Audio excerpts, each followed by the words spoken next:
inotrópicos son medicamentos que van a estimular el corazón, tanto frecuencia como fuerza de contracción. Inotrópicos positivos van a ser dopamina, tiroxina, levosimental, quinona, dobutamina.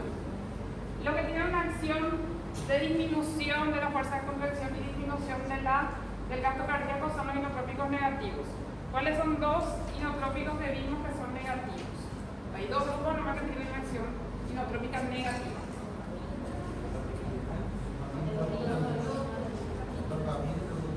No, inotrópicos negativos.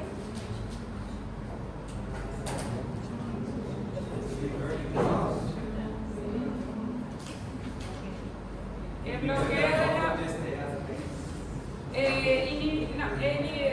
el bloqueante de los canales de calcio, que son los no dihidropiridínicos, y también, si vamos a hablar de la función de algún grupo, son los beta bloqueantes, van a tener efecto de disminución de la fuerza de contracción y disminución de la frecuencia cardíaca. Entonces, tiene acción inotrópica negativa, los bloqueantes de los canales de calcio, y también los beta bloqueantes. Pues los otros que citamos acá son todos los inotrópicos positivos. Los inotrópicos positivos vamos a usar entonces para aumentar la fuerza de contracción, aumentar el volumen minuto en el paciente con insuficiencia cardíaca sistólica con fracción de eyección disminuida. Mejora los síntomas de congestión y los síntomas de hipoperfusión. Para recordar que la disfunción diastólica se veía cuando las cavidades del corazón, cavidades ventriculares, se encuentran dilatadas y con una fracción de eyección más baja.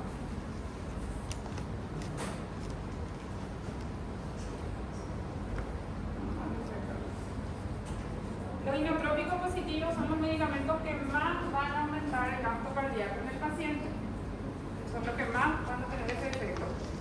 Esto que tiene una mayor curva, o sea, el que puede llevar a un gasto cardíaco que es próximo a lo que es normal son los inotrópicos positivos. Los otros medicamentos tienen una acción mucho menor. Los diuréticos no aumentan el gasto cardíaco, los vasodilatadores pueden aumentar un poquito, los vasodilatadores arteriovenosos pueden aumentar un poco más, pero los que tienen mayor efectividad son los inotrópicos positivos. Son los inotrópicos positivos.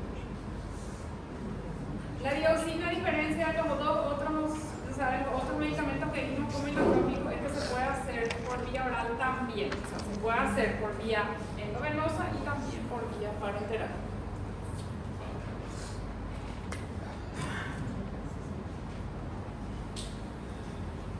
La forma en que actúa la dioxina es sobre esta membrana, que es la bomba de sodio-potasio, el intercambiador de sodio-potasio. Bloquea esa bomba. Eso hace que normalmente lo que tendría que ocurrir es salir el sodio y entrar potasio. Bloquearse eso va a aumentar la concentración de sodio dentro del miocardio. Eso que va a hacer que se active un intercambiador que es de sodio y calcio. Por el aumento de la concentración de sodio dentro de la célula, se activa el intercambiador que va a sacar sodio y va a ingresar potasio, va a ingresar calcio. Entonces el resultado también acá va a ser aumento de la concentración de calcio dentro de la célula. Todos los otros que nosotros vimos, todos los otros medicamentos que aumentaban la concentración de calcio, ¿qué efecto tenían qué efecto beneficioso tenían en el inotropismo? Va a aumentar la fuerza de contracción en eso, va a aumentar la frecuencia cardíaca, pero también dijimos que se asociaba a mayor mortalidad, a mayor riesgo de eventos isquémicos. Lo mismo también ocurre con esto, excepto con el levosimental que no tiene esa acción.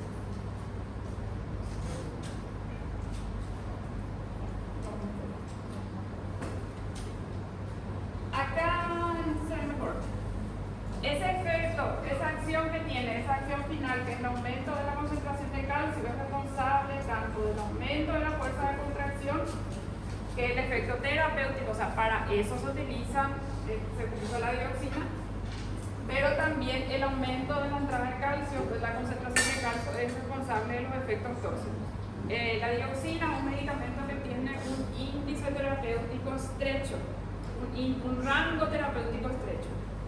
Se modifica un poco la dosis del paciente, eso puede modificar la concentración del medicamento y va a producir efectos adversos fácilmente. O sea, si el medicamento tiene un rango terapéutico estrecho, quiere decir que fácilmente el paciente se puede intoxicar.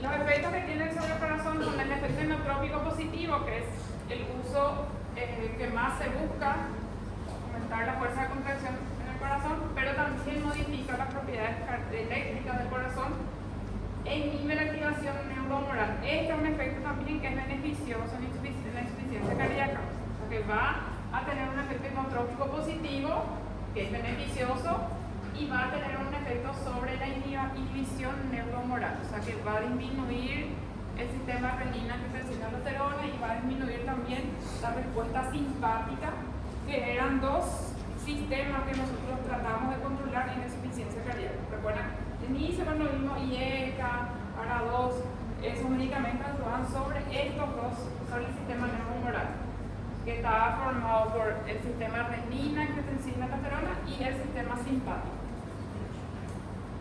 Y ahí es la modificación de las propiedades eléctricas, porque dependiendo de la dosis puede producir algo que es beneficioso o puede producir algo que es tóxico para el paciente. La primera acción es el aumento de la contractilidad, eso es beneficioso para la insuficiencia cardíaca. La inhibición de la activación neurohumoral, que disminuye el tono vagal en el paciente. El aumento del tono vagal disminuye el simpático. Eso se suele ver en el paciente. Esto con a dosis terapéutica, pero a dosis tóxica se ven otras acciones ahí. Los ativos na quantidade de vitamina que você precisa para ativar esse hemoglobina próprio positivo nesse marco? No, porque no, cuando se hace eso, ahí no se recomienda que se hagan esos dos puntos, se recomienda que se haga uno nomás y se retire. Por ejemplo, si vas a usar eso, tenés que suspender la dioxina, porque van a tener sobre ciertas partes, sobre ciertas acciones algo similar, pero la dopamina, por ejemplo, aumenta la frecuencia, este generalmente disminuye, entonces los efectos van a ser diferentes y no conviene usar los dos puntos. Esto se usa generalmente solo o si no de forma crónica. Y si vas a usar dopamina o glutamina, le suspendes la dioxina y usas solo la glutamina. Y la otra acción que refiere a modificación de propiedades eléctricas, eso depende de la dosis y del tipo de sitio donde está haciendo efecto también. Es un medicamento que disminuye la frecuencia de disparo del nódulo sinusal. Entonces, ¿qué va a hacer sobre la frecuencia? Disminuye la frecuencia del nódulo sinoauricular o sinusal. El nódulo sinusal o sinoauricular es el marcapaso del corazón, entonces disminuye la frecuencia cardíaca. Pero si se hace a dosis alta, aumenta la frecuencia del marcapaso ectópico, o sea, más fácilmente se van a producir arritmias. Eso depende todo de la dosis. La corta potencial de acción y el periodo refractario, donde el periodo refractario deprime la excitabilidad y la velocidad de producción intracardíaca también. Entonces tiene efecto en el nódulo sinoauricular, disminuye la frecuencia de disparo, se va a disminuir la frecuencia cardíaca. Pero si las dosis son altas, va a producir intoxicación en el paciente y puede generar arritmias. Y también tiene efecto sobre la velocidad de conducción intracardíaca, o sea que si es que se hace a dosis alta también, puede bloquear la conducción intracardíaca, o sea, entre aurícula y ventrículo. Se puede producir una disociación ahí también.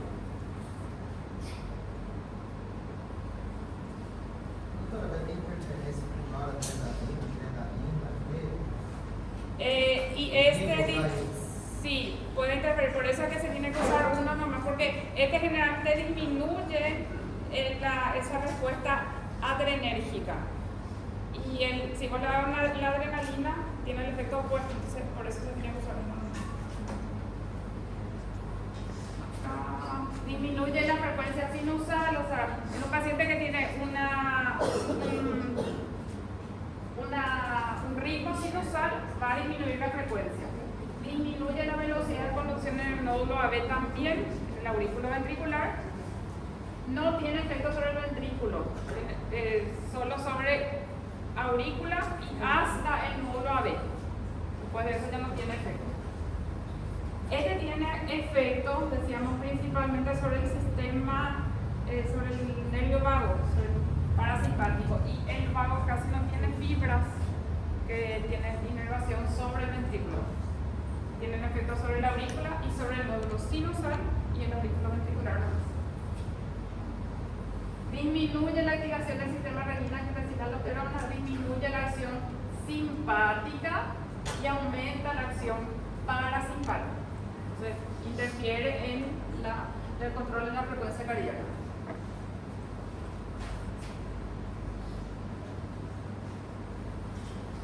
En la contractilidad va a mejorar la fuerza de contracción del corazón, mejorar el gasto cardíaco, entonces va a mejorar, si mejora el gasto cardíaco, mejora los síntomas de hipoperfusión y también disminuye los síntomas de congestión en el paciente.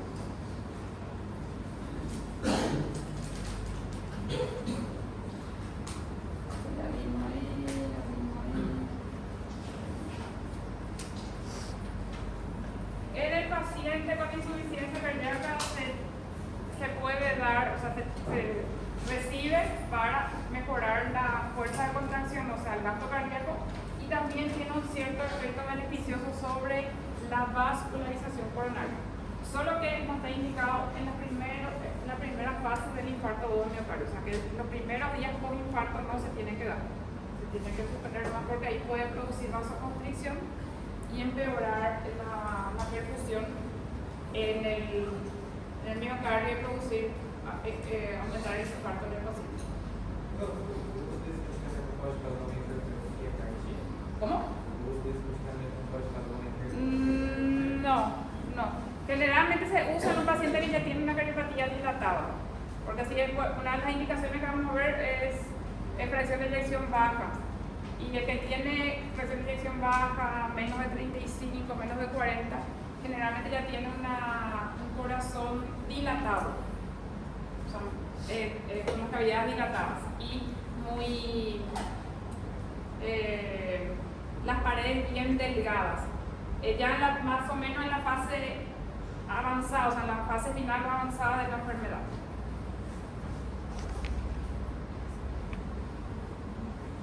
Sobre la activación neuromoral, aumenta entonces la respuesta vagal y disminuye la respuesta simpática. Entonces, ¿cuál es la respuesta? Disminución de frecuencia cardíaca. Es lo que más se va a ver con esa medicación, disminución de la frecuencia cardíaca.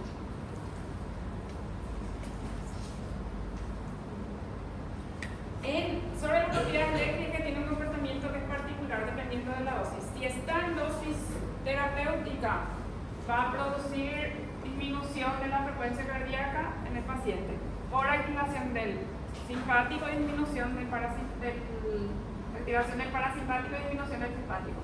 Pero a dosis tóxica pueden aparecer arritmias. Con los otros inotrópicos nosotros vimos que podían producir taquiarritmias. Toditos podían producir taquiarritmias, dopamina, butamina, también la levosimenal, podían producir taquiarritmias. Acá pueden verse tanto taquiarritmias como bradiarritmias. O sea, el paciente puede tener aumento de frecuencia cardíaca, arritmias con aumento de frecuencia cardíaca, como también arritmias con disminución de la frecuencia cardíaca. Porque se puede producir un bloqueo del nódulo sinusal, se puede producir un bloqueo del nódulo AB. Entonces, ¿qué pasa ahí? Hay una disminución de la frecuencia cardíaca en el paciente.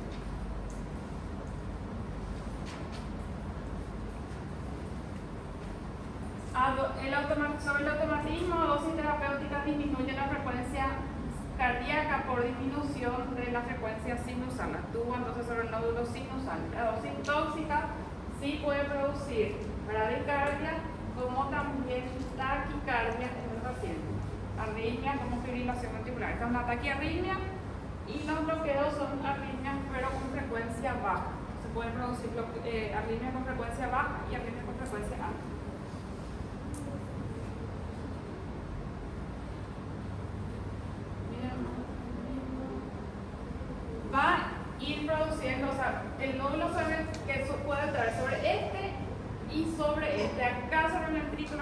tiene mucha acción ya. Entonces lo que o bloquea o disminuye la frecuencia del nódulo sinusal o disminuye también la frecuencia de disparo del nódulo sinoauricular.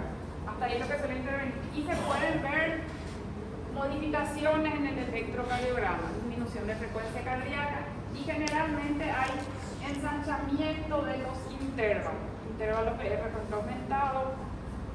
¿Por qué esto va a aumentar? Porque la frecuencia va disminuyendo, esto va a ir aumentando, puede ir produciendo también bloqueos. Generalmente produce prolongación o incremento de los intervalos en el paciente y modificación también de algunas de las ondas del electrocardiograma. Produce entonces un efecto inotrópico positivo, produce un efecto a dosis terapéutica de control de la frecuencia cardíaca en el paciente, pero si se produce, si está con dosis tóxicas ya o dosis alta, puede producir tanto bradicardia como taquicardia en el paciente. Es un medicamento que se puede dar por vía oral, también se puede hacer por vía endovenosa. La acción por vía endovenosa es más rápida, pero este medicamento tiene una vida media que es larga y se puede acumular en algunos tejidos también. Dura mucho el efecto del medicamento en el paciente. La dioxina suele venir en comprimidos en esta presentación de 0,25 miligramos, que a veces se da entero o se puede dar, posibilitar y dar la mitad también. Y en la forma inyectable, en ampollas que traen 0,5 miligramos por 2 meses.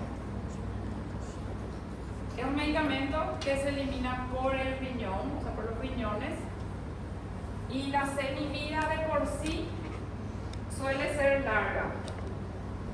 35-45 horas puede durar. Y los efectos pueden persistir por varios días, puede suspenderse la medicación. Esa semivida se prolonga cuando hay insuficiencia renal, o sea, demora mucho más para eliminarse. Entonces, en pacientes con insuficiencia renal se tiene que dosificar la medicación, se tiene que disminuir la dosis que va a recibir. Es un medicamento que se elimina por el riñón, tiene una semivida larga y es más prolongada aún la semivida en pacientes con insuficiencia renal. Vas a tener 35-45 horas hasta durar a 3 a 5 días la medicación.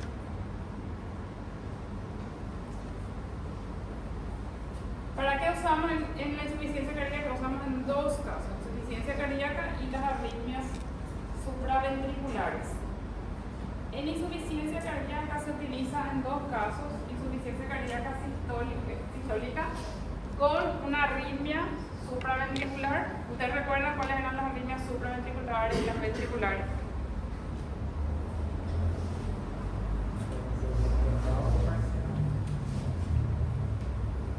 Fibrilación y flutter, ¿qué son? ¿De qué origen? Supraventriculares se llaman lo que es auricular. Ventriculares o auriculares. Entonces, estas dos que están ahí, tanto el flutter como la fibrilación, como dice después su apellido ahí, son auriculares. Esas son las líneas supraventriculares. Las líneas ventriculares principales son la taquicardia ventricular y la fibrilación ventricular.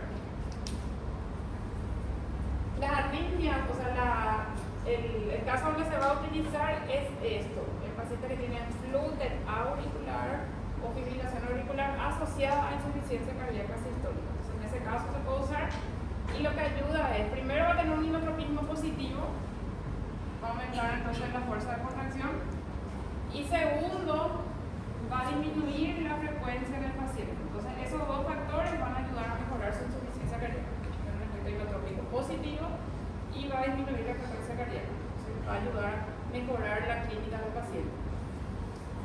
Y el otro caso es en insuficiencia cardíaca, también sistólica, en ritmo sinusal. O sea, puede servir para insuficiencia cardíaca sistólica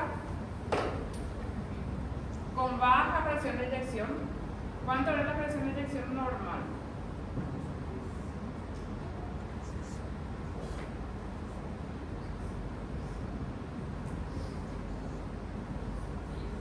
En ritmo acuerdo. 25, 60. Sí, 55 puede ser, para algunos es 60, 60 también, 60%. Y se va a usar en dos casos: en insuficiencia cardíaca sistólica con fracción de eyección baja en ritmo sinusal o insuficiencia cardíaca sistólica con fracción de eyección baja con estas dos arritmias, Flutter o FA. En esos dos casos se puede utilizar. Acá va a controlar la producción de efecto inotrópico positivo y disminución de frecuencia cardíaca. O sea, va a ayudar a controlar la insuficiencia cardíaca en el paciente. Flutter es una arritmia también que es auricular, que tiene las características que un trazado que parece onda de sierra, sí. Se lo vamos a explicar de otra forma. La fibrilación es irregular. La fibrilación es totalmente irregular. El flutter suele tener una frecuencia auricular y una frecuencia menor que es ventricular. Impresiona, o sea, es un ritmo que impresiona mucho más regular, tiene el trazado en ondas de sierra, se parece como sierra como hace ceja, sí. Y así como se rota, y tiene una frecuencia, la frecuencia se mide de acuerdo a la cantidad de disparos auriculares que hay por cada latido ventricular. O sea, no todo lo que es auricular conduce. Puede ser una frecuencia de 1, o sea que por cada 2 latidos auriculares, uno conduce al ventrículo. O puede ser una frecuencia de 3, 1. Por cada 3, uno conduce. Una arritmia auricular que es regular. Y la fibrilación auricular que es irregular.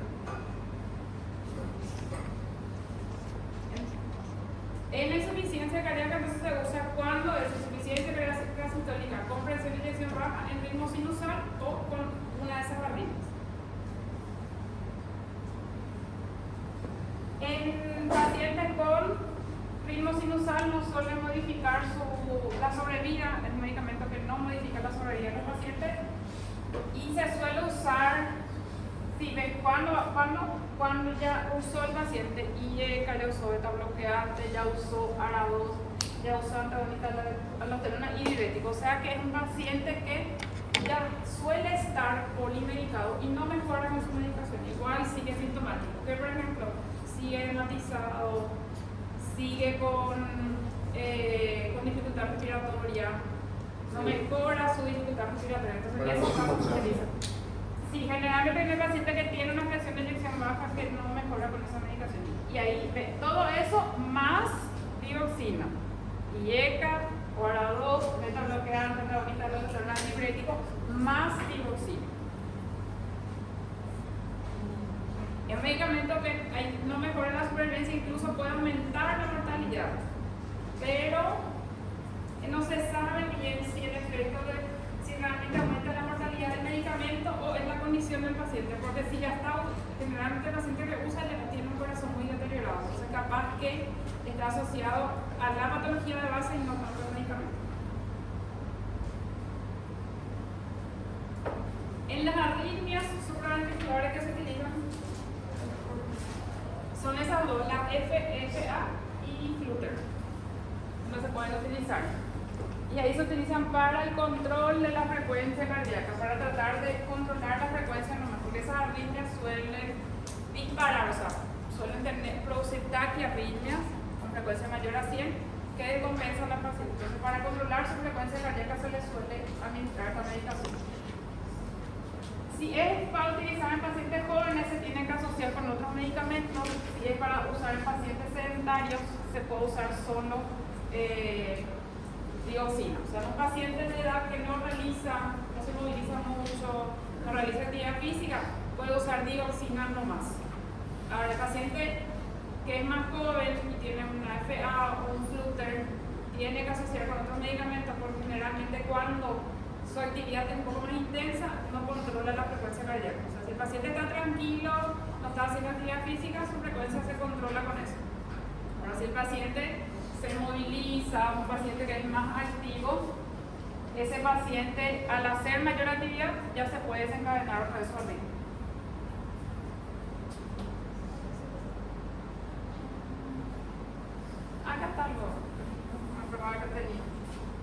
Esto es lo que se le llama actualmente, tienen ondas en forma de sierra, de ruta. Y esto, por ejemplo, una conducción que sería 3, 1. O sea, en este caso, por cada 3 latidos auriculares hay un trazado ventricular. Ven que parece más regular también el ritmo. En cambio, en la fibrilación no hay onda P, que es una característica, nosotros no identificamos onda P. ¿En qué derivaciones que tenemos que buscar principalmente la onda P? D2. Esta no tiene su onda P, acá nosotros no identificamos la onda P y vemos que el ritmo es totalmente irregular. Los complejos QRS tienen espacios y intervalos bien diferentes entre ellos.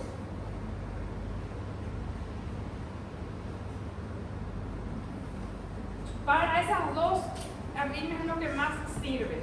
Para FA, o sea, flutter y fibrilación auricular. Hay otro tipo de arritmia que se llama taquicardia supraventricular, que suele ser, se le llama también taquicardia paroxística supraventricular.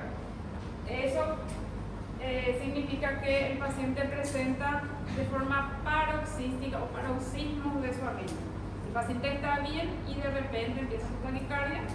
Esa taquicardia puede revertir sola o puede requerir medicación. Para ese tipo de taquicardias, este medicamento es el que más está indicado. Para flutter y fibrilación puede servir la dioxina, pero si es la taquicardia paroxística supraventricular, es la adenosina la que se usa.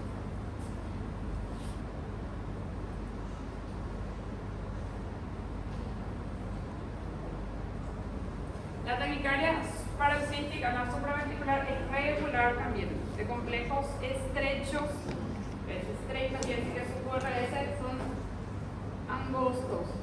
Y si ven, impresiona bastante regular, o sea que los intervalos entre los QRS parecen muy regulares.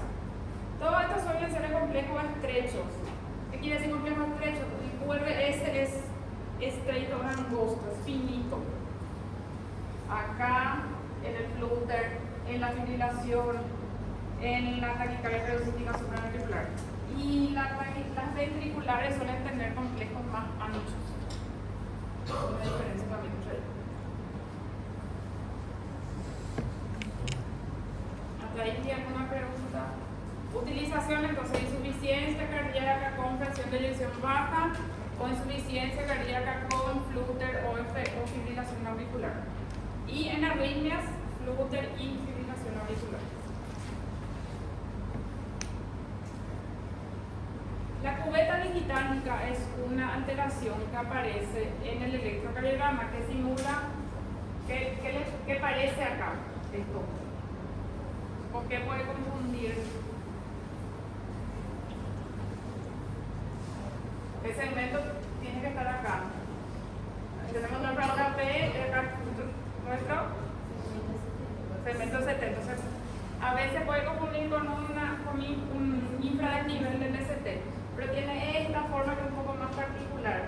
Esto puede aparecer, así también en estos trazados, en pacientes que consumen dioxina. No quiere decir que está intoxicado, quiere decir que consumen. Puede estar intoxicado, sí, pero no es que se puede asumir que está intoxicado porque tiene eso. La cubeta digitálica es un signo que se ve en pacientes que consumen digitales. Puede o no estar intoxicado el paciente. ¿Cómo vamos a ver? Por el resto de la sintomatología, por el resto de la clínica neurológica, gastrointestinal o alguna otra alteración en el electrocardiograma. Pero eso es lo que nos da la pauta de que consume, no que necesariamente está intoxicado. La cubeta digitálica es un signo de consumo de dioxina, que el paciente consume dioxina o no. Un descenso del ST con vocalidad superior y acortamiento del QT. El signo de impregnación, un signo de que está consumiendo. Implica tratamiento, no necesariamente intoxicación. Viene de una planta. ¿Cómo? De una planta viene este medicamento. Sí, de los digitálicos se pueden encontrar en plantas. De ahí se extrajo primeramente. O sea, con el consumo o con la intoxicación por algunas plantas se vio que tenía afectación en la parte cardiológica se estudió eso y se vio que se podría emplear de forma terapéutica también. Una parte del tóxico que habíamos visto en las clases de producción. O sea, desintoxicación. Acá, por ejemplo, se ve la cubeta digitálica en varias derivaciones. Esto es la cubeta digital. Es un signo entonces de que el paciente consume, no necesariamente que está intoxicado.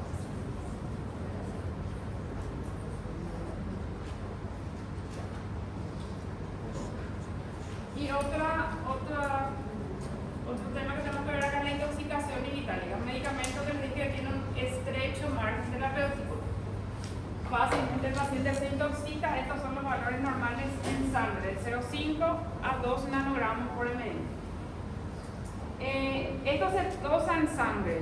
Es un estudio que es fácil de hacer, la mayoría de los hospitales tienen y no es caro. Entonces, si el paciente consume dioxina y tenemos alguna duda de que esté intoxicado, se pide el dosaje. Se tiene que hacer el dosaje en el paciente. Ahí refiere que hay afectaciones cardíacas y extracardíacas. Yo quiero que recuerden las afectaciones cardíacas principalmente. Le dije yo que puede producir intoxicación tanto aumento de frecuencia como disminución de la frecuencia. Entonces puede producir arritmias supraventriculares o ventriculares, aumento de la frecuencia acá en la parte tanto ventricular como supraventricular, puede producir extrasístoles, taquicardia paroxística, puede producir en la parte ventricular taquicardia y fibrilación ventricular y puede producir disminución de la frecuencia cardíaca. ¿Por qué va a producir bradicardia?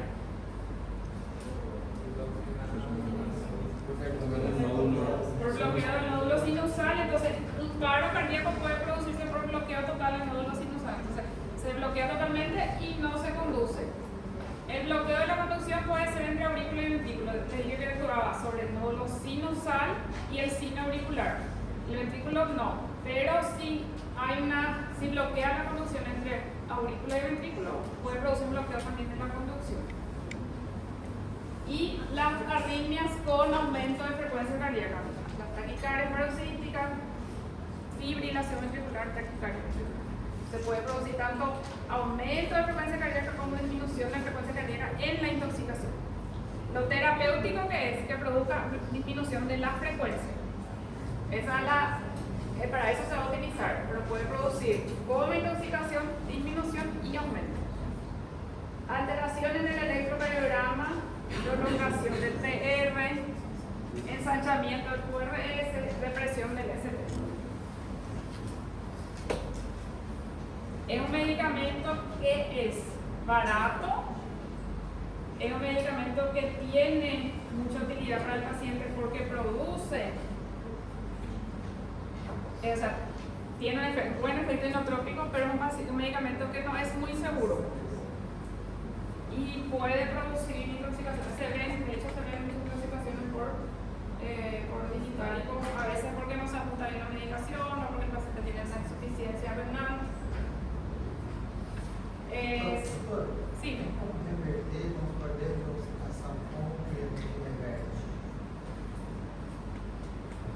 Ahí. Ella María. Esa es acá. Estos efectos pueden verse también, pero estos no son. Yo quiero que recuerden lo que es cardiológico. Sí, puede verse efecto gastrointestinal, neurológico, visual también. Puede producir ginecomastia también a veces en los varones. Y ahí lo primero que hay que hacer es, si sospechamos, suspender la medicación. Y también realizar el dosaje. Realizar el dosaje de la dioxina, suspender la medicación y de acuerdo a cómo va la clínica se va a hacer también algún tratamiento más. Si no tiene una bradicardia muy importante, se puede esperar nomás que pase el efecto del medicamento.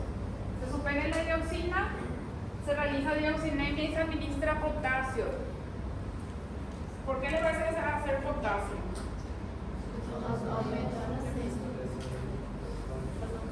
Para tratar de activar otra vez esta bomba, ¿verdad? Y con eso, si esto se activa otra vez, la concentración de cal va a salir en mayor cantidad de sodio, esta bomba ya no va a estar activada y la concentración de calcio probablemente se va a normalizar. Entonces, para tratar de que esa bomba, en lugar de actuar itálico, se reactive, para eso se administra potasio en el paciente. El potasio se tiene que hacer más con cuidado porque el potasio también, sí, tenemos hipopotasemia, produce arritmias, tenemos hiperpotasemia, produce arritmias. El potasio, si se administra rápido, puede producir paro también en el paciente. Entonces, se tiene que administrar lentamente la medicación.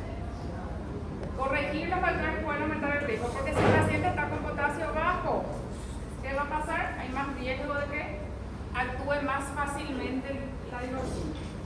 Entonces, se suspende la dioxina, se realizan los AGE y se le administra potasio. Después, dependiendo de qué más tenga, se puede hacer algún otro medicamento. El potasio, que se va a administrar, el cloruro de potasio que se hace, puede hacer por vía oral, pero generalmente en casos de grave ya se hace por vía endovenosa, pero lentamente, no se tiene que hacer una corrección rápida porque puede producir paro en el paciente.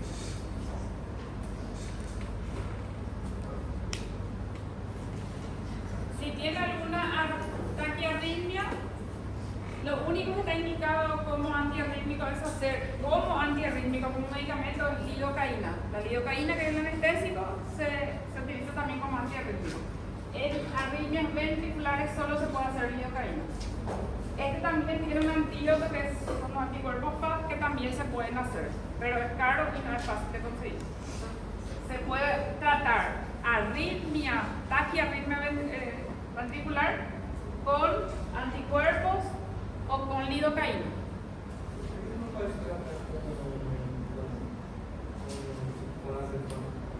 ¿Cómo? Porque eso va a tener un efecto, cierto efecto sobre la ansiedad en el paciente, pero no va a tener un efecto directo sobre la arritmia. Estas arritmias pueden poner en riesgo la vida del paciente y tienen que tener un tratamiento que sea más rápido. Y la otra opción es la cardioversión. Si no refiere con esas medicaciones, se tiene que hacer la cardioversión en el paciente. Sí, la cardioversión, pero con una carga baja para que no degenere esa taquiarritmia ventricular y se convierta en una FB, una fibrilación. Entonces, en taquiarritmia, lidocaína, anticuerpos o cardioversión. Estos son los anticuerpos antidioxina que se pueden administrar en el paciente.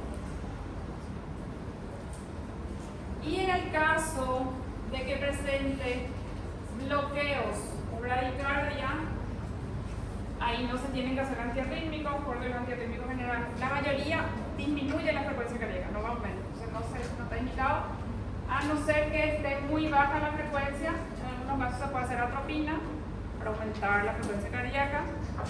Y si no revierte con eso, se tiene que colocar un marcapaso al paciente. Un marcapaso que es transitorio, va a tener mientras dure el efecto del medicamento. Una vez que pase el efecto de la medicación, se normalice la frecuencia cardíaca, se le puede retirar. Se hace entonces marcapasos transitorios. Para las arritmias supraventriculares, entonces, ¿qué se hace? Lidocaína, cardioversión o anticuerpos. Para las arritmias de frecuencia baja, atropina o marcapasos.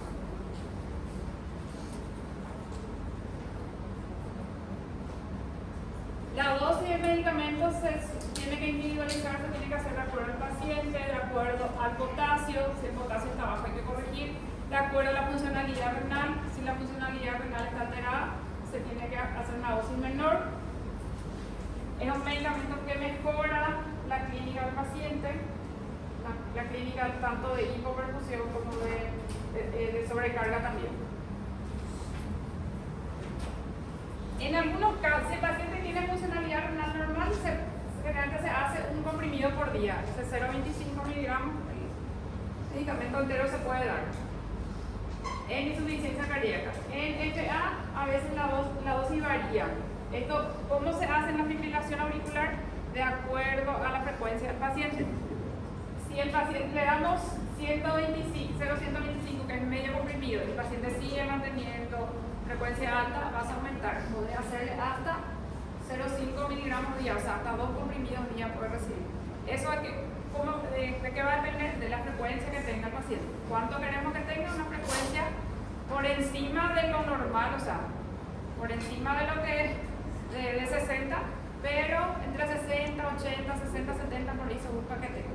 Entonces va a depender la dosis que va a recibir de cómo está su frecuencia. En pacientes con funcionalidad renal alterada, ancianos, se tiene que reducir la dosis. Se puede hacer una dosis de medio comprimido día, un cuarto de comprimido día. Ese es un esquema que se puede hacer todos los días, eso, o se puede hacer días alternados. Hay pacientes que reciben de lunes a viernes, sábado y domingo no reciben. Hay pacientes que reciben día sí, día no también. Lunes, miércoles y viernes porque pueden recibir y los otros días no. Entonces se ajusta, pero generalmente con la insuficiencia renal tiene que ser una dosis menor lo que va a recibir el paciente. Y se vio que el paciente que consume por insuficiencia cardíaca, silencio, por insuficiencia cardíaca, con valores que están por debajo de un nanogramo por ml, ya mejoran, o sea, tienen mejor resultado. El valor normal puede ser de 0,5 a 2, pero se vio que el que tiene menos de 1, o sea, entre 0,5 y 0,9 es el que mejor respuesta tiene, que menos efectos de intoxicación presenta. Generalmente, con valores por debajo de esto, ya suele ser suficiente para el paciente porque presenta menos complicaciones.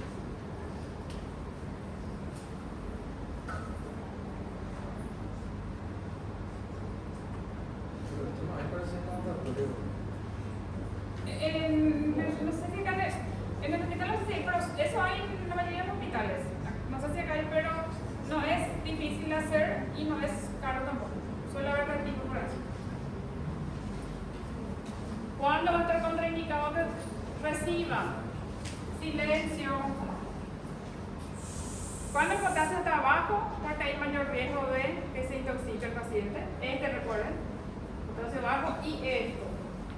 Cuando el paciente tiene disminución de la frecuencia cardíaca, o sea, si está bradicárdico, si tiene bloqueos, si tiene arritmias ventriculares, en esos casos no tiene que recibir. Bloqueo puede ser bloqueo de segundo grado, bloqueo de tercer grado, en la enfermedad del nodo. Recuerda que era la enfermedad del nodo. La enfermedad del nodo sinusal o nódulo sinusal o del seno sinusal es una enfermedad donde el paciente puede tener frecuencia cardíaca alta, arritmia con frecuencia cardíaca alta o frecuencia cardíaca muy baja. Tiene esa alteración de repente, puede estar en una frecuencia alta y de repente una frecuencia baja. El tratamiento para la enfermedad del nodo es colocación de marcapasos definitivo.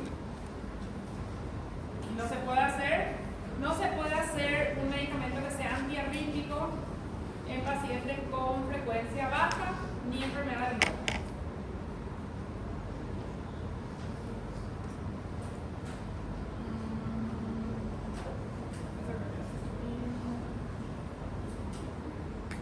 Este también contraindicado en los primeros días post-infarto, porque dijimos que puede aumentar el área de infarto del paciente. Está contraindicado con insuficiencia cardíaca diastólica. La diastólica tenía presión de eyección conservada, contractilidad conservada, y esto se utiliza en pacientes que tienen fracción de eyección baja, o sea, con la contractilidad alterada.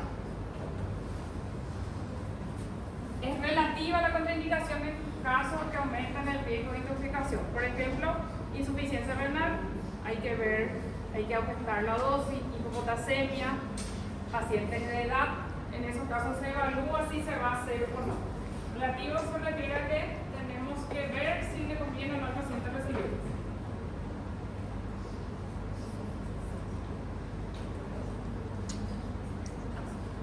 ¿Alguna pregunta?